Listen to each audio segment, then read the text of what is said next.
Республику Алтай захлестнула волна протестов, каких Москва уже давно не видела. Мы должны сказать Кремлю, что мы не согласны, чтобы нам назначали.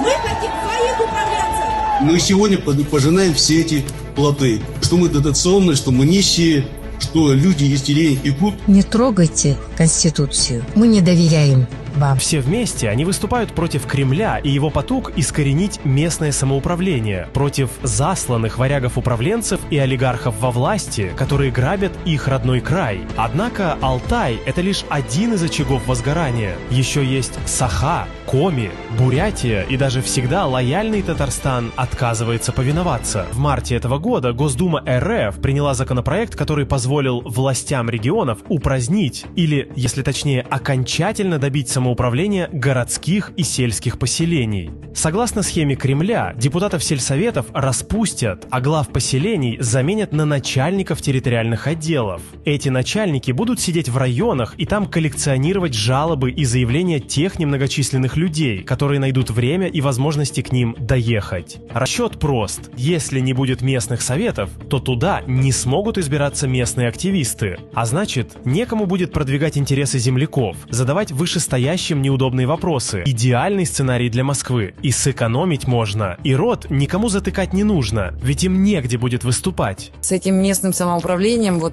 буквально Кремль показывает, что люди на самом деле ничего не значат. Мнение людей ничего не значит. Подобные, так скажем, инновации Москва продавливает через своих глав-варягов. Такие руководители в этих регионах никогда не работали и не жили, а потому особых связей ни с элитами, ни с местным населением не имеют. В результате им плевать, что от региона останется после них. Главное – беспрекословно исполнять приказы Кремля. Однако людям надоело это терпеть. Если человек начинает хотеть и подниматься, да, и в принципе задаваться вопросом, а почему согласно человеческому закону, согласно конституционному закону, у меня эти права есть, а на деле-то они никак не реализованы и не исполняются. И вот когда чуть выше начинает подниматься человек, он понимает, что у нас фактически страна, ну, по всем признакам колонизирована, и для народа России здесь ничего не светит.